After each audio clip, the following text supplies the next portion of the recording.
आज महाशिवरात्र आहे, तर त्यासाठी मी एक रेसिपी तुम्हाला दाखवत आहे। साधी आणि सोपी आहे। तर हे साबुदाणा मी 2-3 तासापूर्वी भिजू घातलेला आहे, तर सुटसुटीत झालेला आहे। बघा, पाहू शकता आपण। त्यासाठी लागणारे साहित्य मी हे शेंगदाण्याचं कूट घेतलेलं आहे आणि असं बारीक झालेलं पाहिजे, वड्यासाठी बारीकच पाहिजे। तर त्यासाठी लागणारं साहित्य सांगते मी तुम्हाला। हिरवी मिरची आहे, जिरं आहे, आपलं थोडंसं मीठ घेतलेलं आहे आणि बॉईल केलेले बटाटे। चला तर मग आज कृतीला सुरुवात करूया। छानसे वडे बनवूया, साबुदाणा वडे।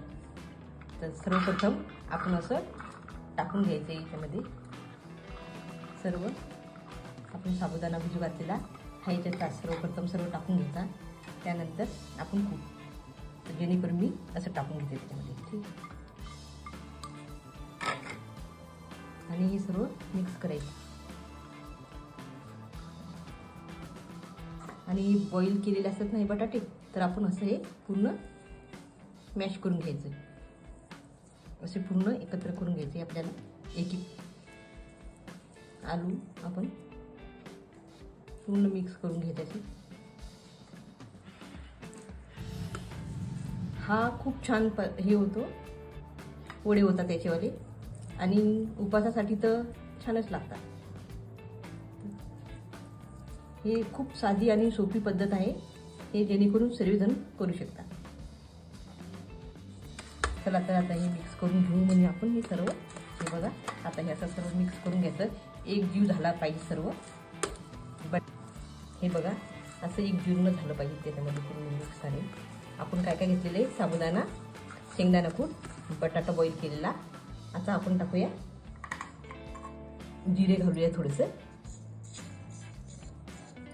थोडं मीठ आवडीनुसार, निवडीप्रमाणे थोडंसं घालायचं आहे, आणि ही बारीक चिरलेली हरी मिरची।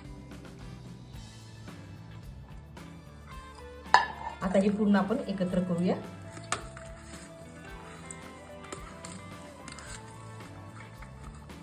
हे पूर्ण एकत्र झालं गेलं पाहिजे, तरच छान वडा बनतो।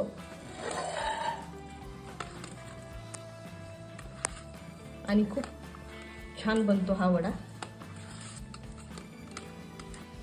हे बघा असं सर्व एकत्र जिन्नस आपल्याला करायचं, हे असं एकत्र करून घ्यायचे आणि याचे छानसे आपण छोटे असे गोल आकाराने वडे करून घेतात। चला तर मग आता आपण थोडंफार हे केलेलं आहे, तर मग आता वड्याला सुरुवात करूया आपण।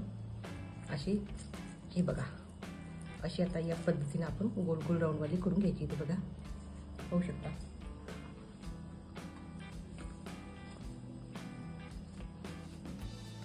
या प्रकारे करायचे। असे आपल्याला छोटे पातळ आणि थोडी जाडसर आपल्या आवडी निवडीप्रमाणे करायचे। हे बघा, पाहू शकता तुम्ही।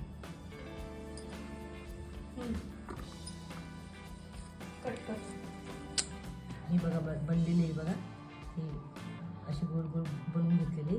त्यावर आता आपण तेलाची कोटिंग करूया, ठीक आहे। चला तर मग लावूया तेल।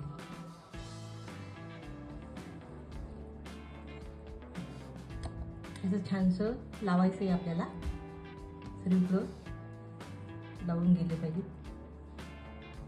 आणि हे खूप छान बनले की खूप छान लागतात, आणि आपण हे दह्यासोबत खाऊयात आपण।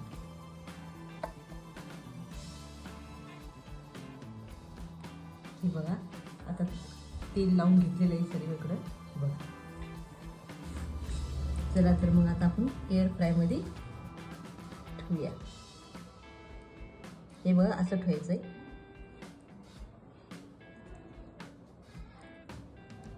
कोणी फ्राय पण करतं, कोणी रोस्ट पण करते, तर त्यासाठी आपण असं ठेवून द्यायचं।